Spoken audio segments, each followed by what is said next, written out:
In this lecture, we will learn how to model the vehicle suspension system. This figure shows an automobile suspension system. Our goal is to write the equations of motion for the automobile and wheel motion.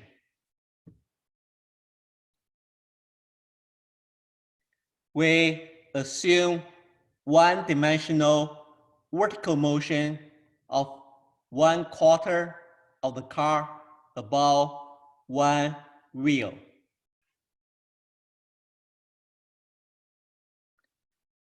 A quarter car model consists of one of the four wheel suspension. The system can be approximated by the simplified system shown in this figure. It has two springs and a damper.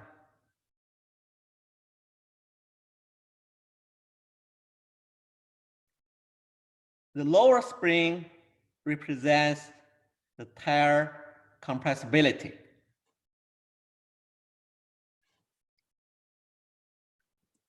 The upper spring corresponds to the spring in the car suspension model.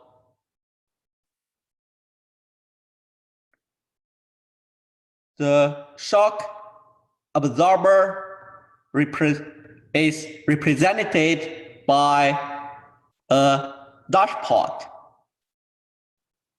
with friction constant B.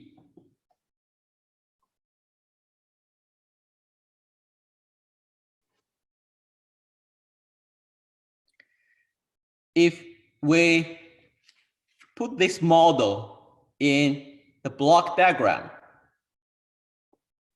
it will be the input is the road surface. The output is the suspension level motion and the car level motion.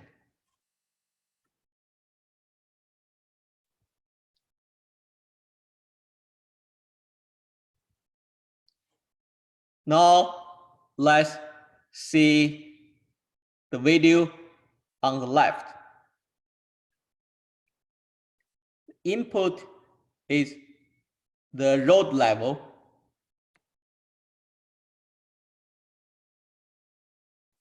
Then we would like to model the motion of the suspension level and car level.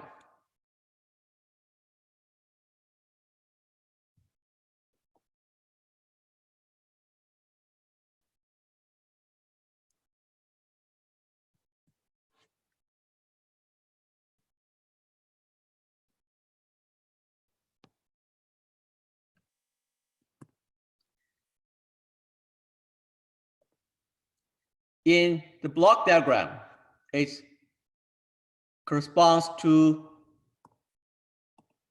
this part. The input is the disturbance. The disturbance is the road level. The output, it has two outputs.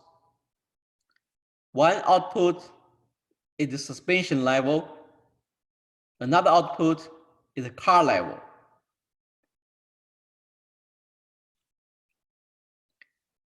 As you have noticed that when we study different problems, even though the process is the same, it is the automobile, but the disturbance could be different.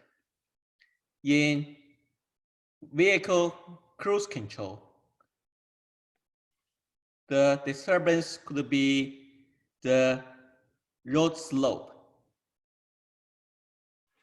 Then in vehicle suspension problem, the disturbance could be the road surface. The output in the vehicle cruise control is the actual speed. But in vehicle suspension problem, it is the car level. Now let's go back to the vehicle suspension problem.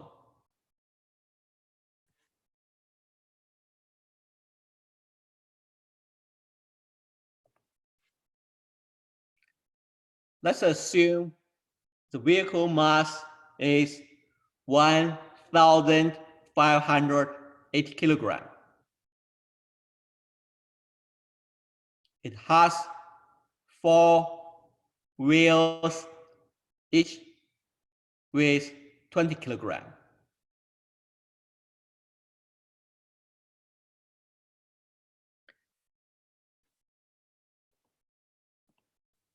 The car deflection, that is the value of Ks, the spring constant, is 130,000 Newton per meter.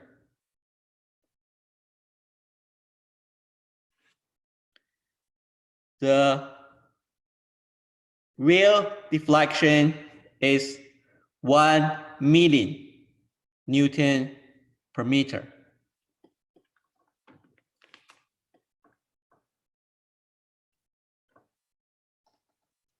In other words, if we would like to compress the tire by 1 millimeter, we need a Newton force of 1,000 Newton.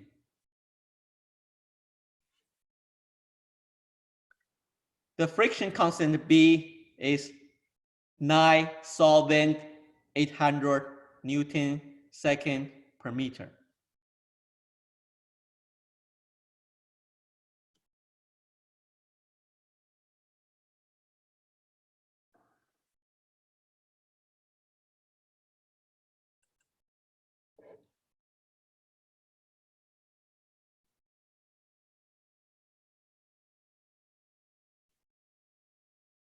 The system can be approximated by the simplified system.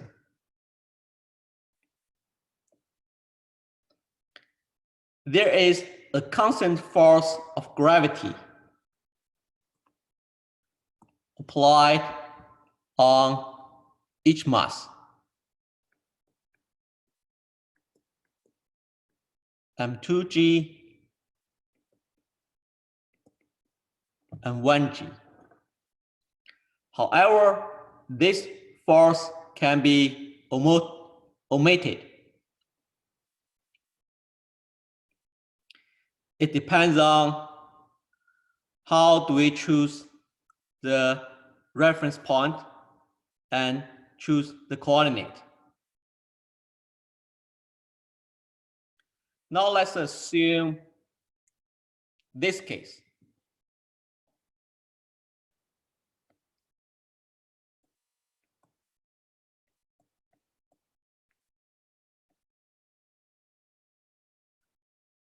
The vehicle runs on a smooth surface. R is 0. We assume one-dimensional vertical motion. Now let's assume that in the vertical direction, everything has reached an equilibrium, a balance.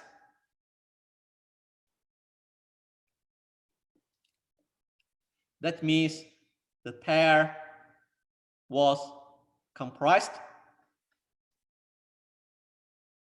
and its nominal equilibrium force will be required to support both M1 and M2 against gravity.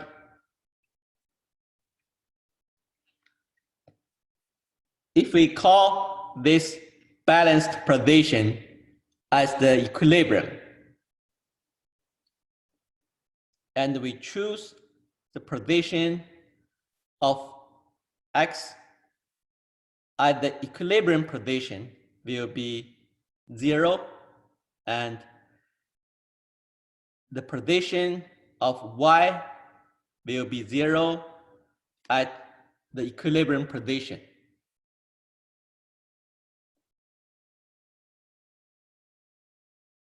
Then the reference directions are shown here, x and y.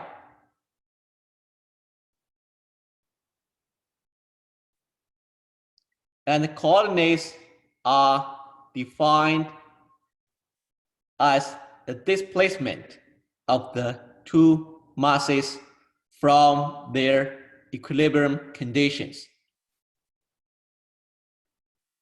Note that the equilibrium positions are not the spring's unstretched positions. The equilibrium positions are offset from the spring's unstretched positions because of the force of gravity. By defining x and y to be the distance from the equilibrium position, then we don't need to include the gravity forces.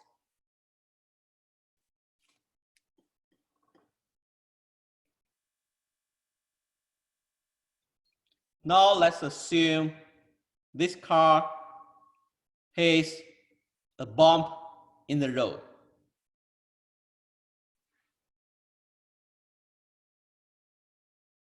Then R is disturbance. Now we would like to establish a model between a disturbance to the output, the displacement of the wheel and the car from the equilibrium position.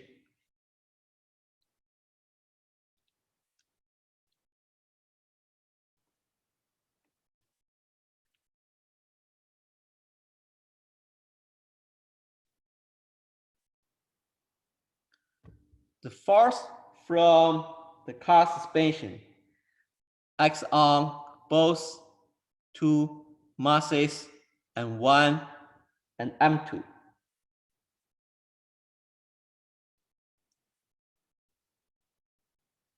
The magnitude of the force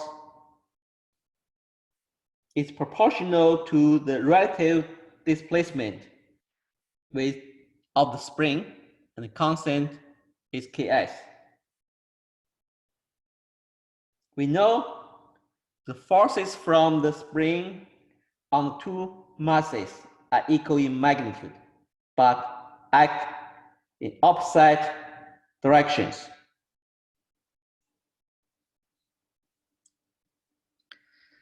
Now let's analyze this one by one.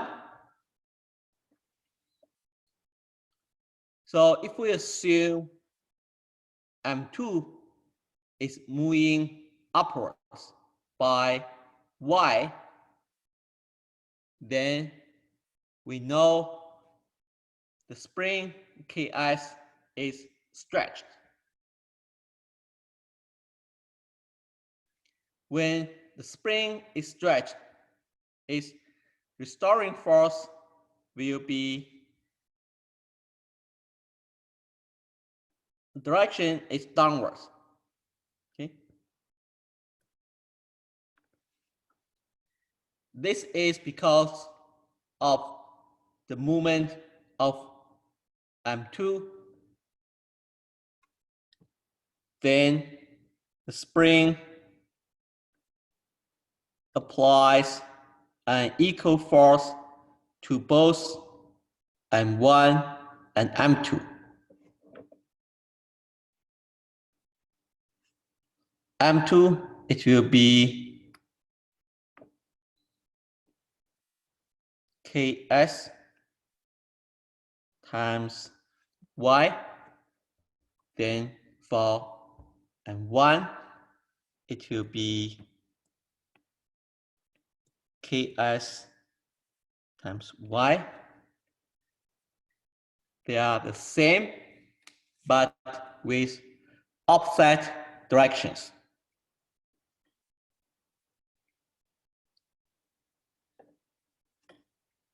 The same applies to the damper.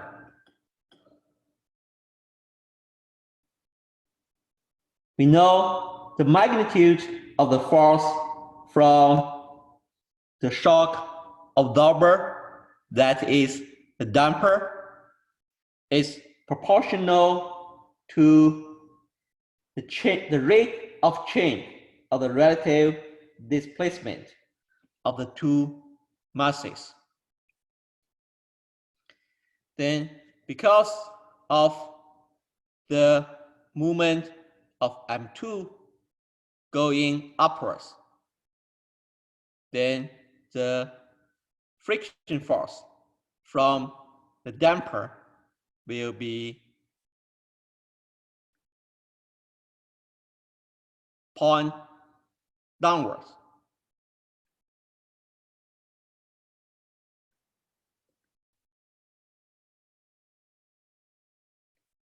Similar, it has the same magnitude, but with opposite directions.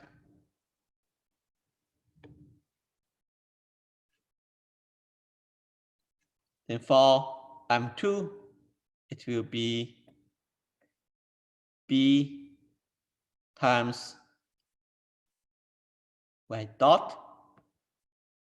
Then for M1, it will be B y dot.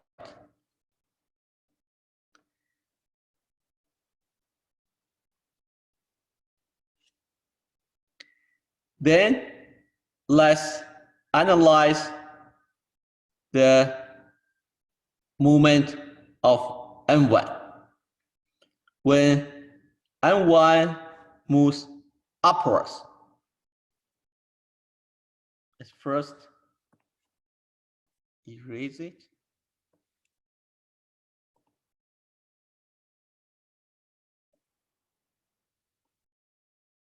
Let's use a different color. If M1 moves upwards, it compresses the spring. So the restoring force of the spring due to the movement of M1 will pointing downwards at the bottom, upwards at the top. It has the same magnitude, but opposite directions. So for M1, it is Ks x. Then for M2, it's Ks x. The same. One is pointing upwards, another is pointing downwards. Then same for the damper.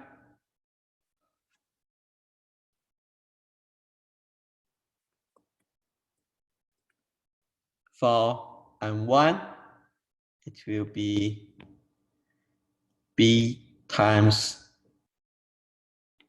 let's use this symbol, Bx.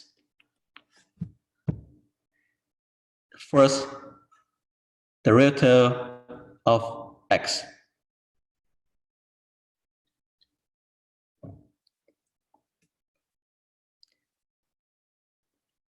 Then let's analyze the tire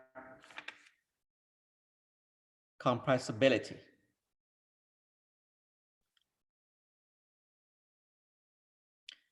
due to the movement of M1, this spring is stretched.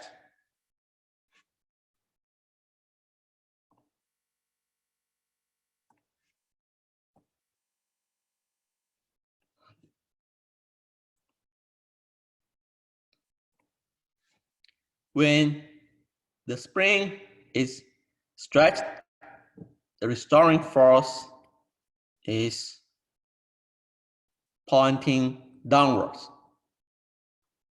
So it applies only to M1. So it will be KWX.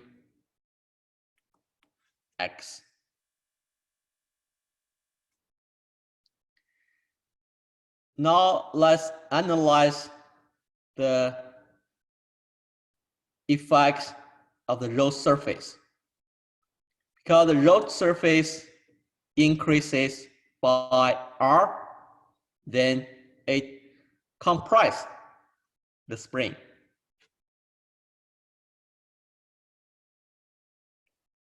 Then the restoring force of the spring will be pointing upwards. It's same on both ends. It will be 2 and 1. It will be KWR.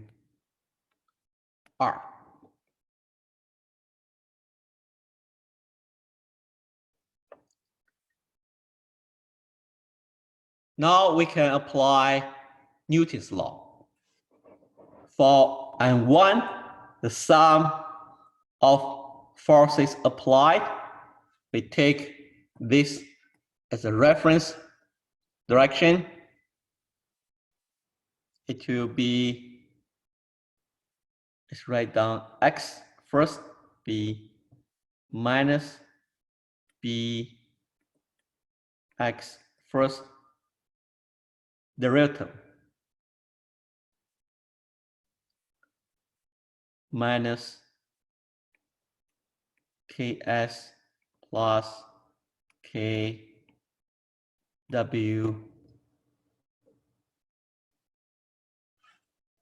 This should be case X, then minus B Y first derivative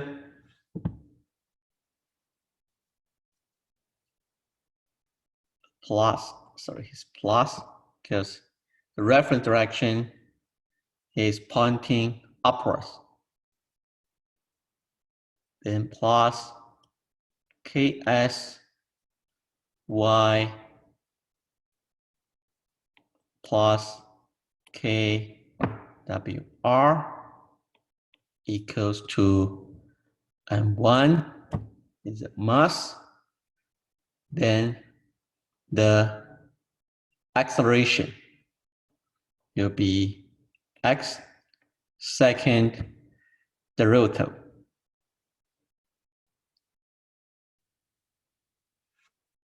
For M2, we have minus Ksx plus, sorry, here's plus, then minus By first derivative, then minus Ksy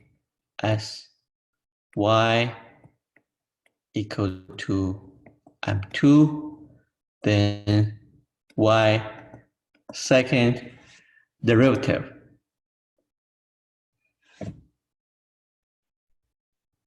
Now we have the equations of motion.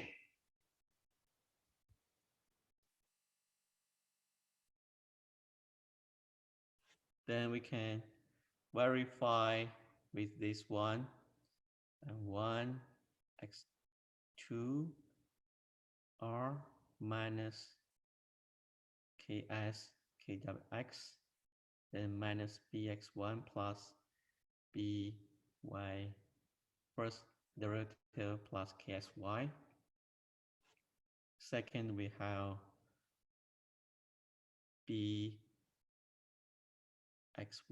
bx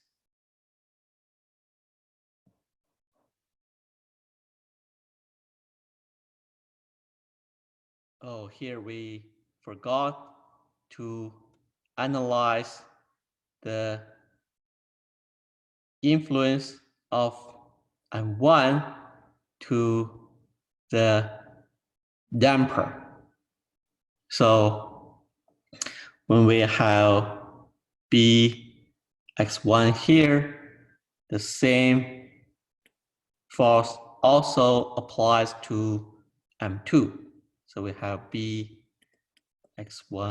here. They are the same magnitude but with different directions. So we should have bx1 first derivative. Okay, to bx1 plus this one will be then we have minus bksy. So this one should be, let's say, it will be, here should be a typo. So it should be ks, ksx.